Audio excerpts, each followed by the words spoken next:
Hey everyone, how are you? Here we are. It's the end of Monday night already. Can you believe it? I cannot believe it. Time is flying so fast and my hair is all fuzzy still. I have a mirror back there just in case you're wondering why I'm like checking my look in the camera.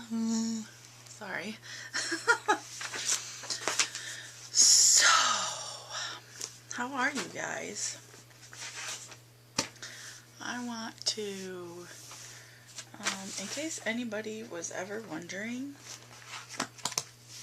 which you probably don't care one way or the other, but anyway, I do own a Bible, and look, I've even tabbed it out. It's got all the tabs for all the books and whatnots. Yes. I did that. I did the tabbing of that back when I was, it's been like 2.5 years ago when I was trying to do a discipleship class. Trying to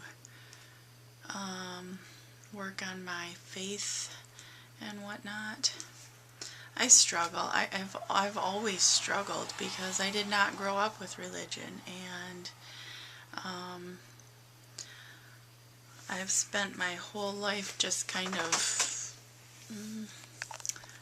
well, I shouldn't say my whole life, a good part of my life just always wondering, I guess. I mean, I guess I can say I believed, but only because my mom was Catholic, and that's,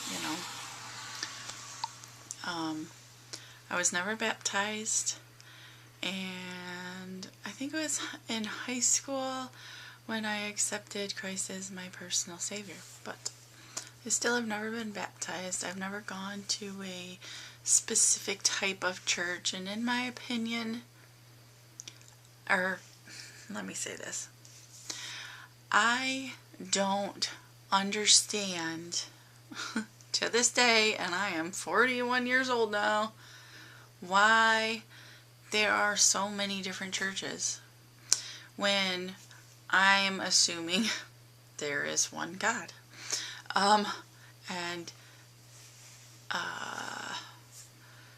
Yeah, I'm not going to claim to know a whole lot, okay? I'm a believer, but I don't understand why there's all these different types of churches and religions and whatnots, the Catholic and Baptist and Wesleyan and Lutheran and Nazarene and Methodist, United Methodists, whatever,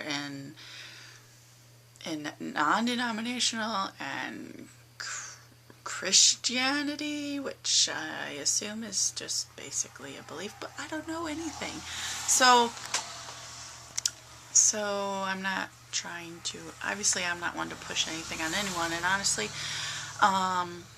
I know there's non-believers, but those are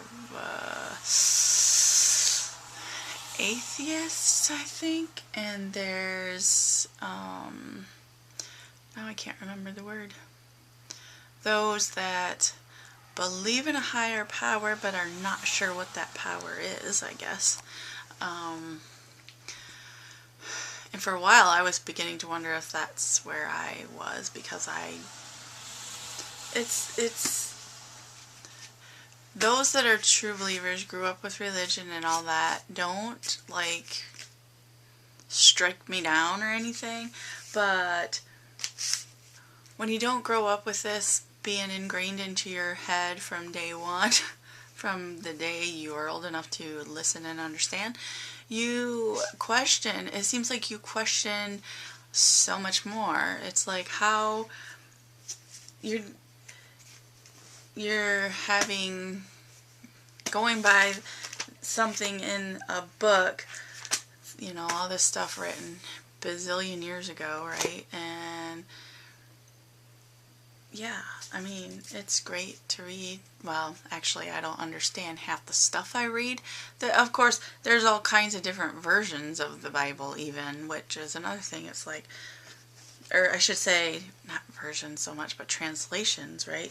This one is New King James Version. The other King James Version Bible I had, I could barely understand it at all. And I know there's a New International Version. There's I don't know. There's even a Catholic Bible. I think my mom had one, my grandpa or something. So religion is a very touchy subject. So why am I talking about it? I don't know. I will say that there has been a few times in my life where I have to wonder, it had to be some greater power that intervened with everything that was going on. And one of those times was the autumn time of 2005. Yes. It was in September of 2005 when my husband told me about his stupidity of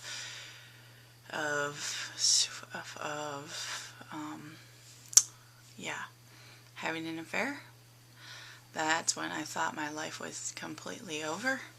I cried. I did not know what I was going to do. I was overweight. I had no self-esteem, no confidence, nothing. My mom was in the hospital. She could not help me at all. She was sick, and I will never forget sitting on the living room love seat we had at the time here, crying and just basically kind of like on my knees saying, you know what, if there is a God, please listen. Do not take both of these people away from me at one time. There is no way I could be able to handle that. Meaning, I don't want my mom to die, and I don't want to lose my husband and be a single parent. I don't want both of those things to happen at once. I could not deal with that. And then those were some tough few months. But I tried to get stronger, and I guess I did, but I didn't feel like it. I don't know. But in November of that year, my husband actually came back and apologized, and me being the very forgiving person, I guess, we patched things up, and our relationship actually got way better.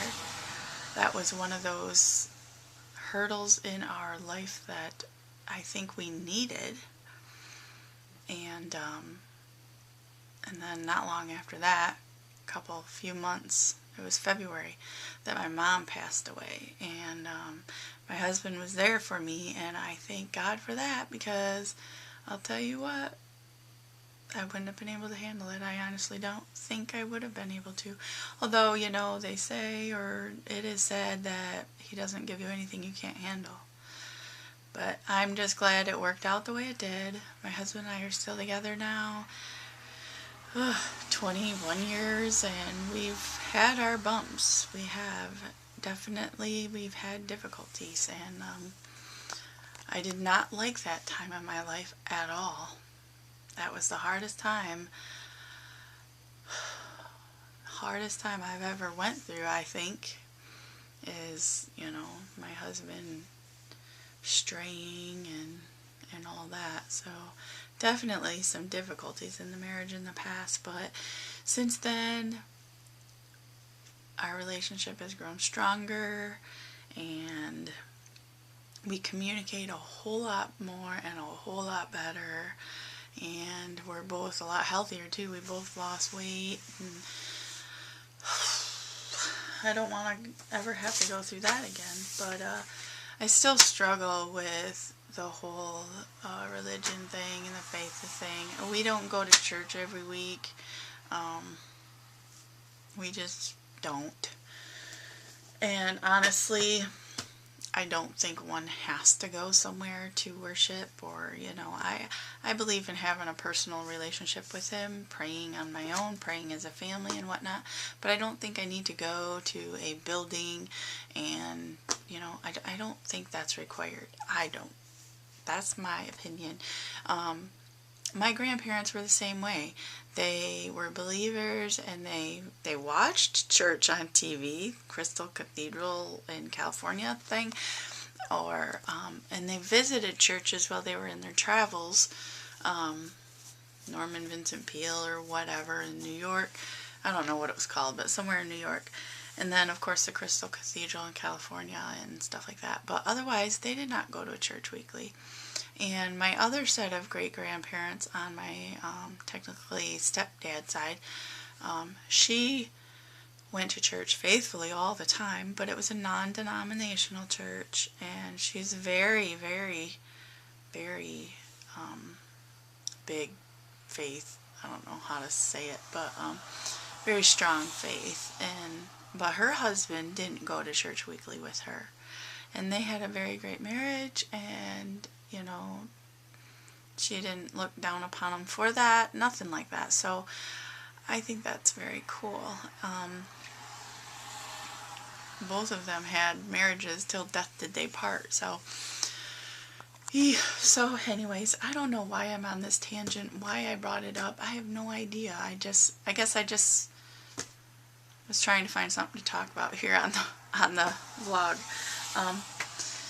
I did come across this book, and I thought about reading it, and I can't remember if I showed it to you the other day or not.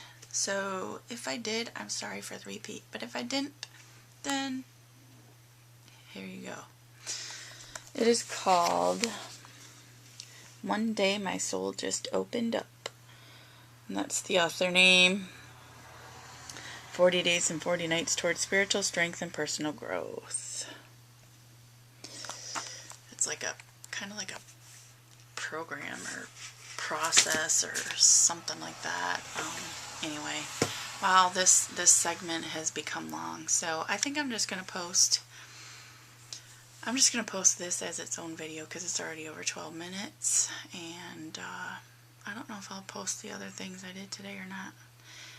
If I do, then yeah, whatever. I love you guys.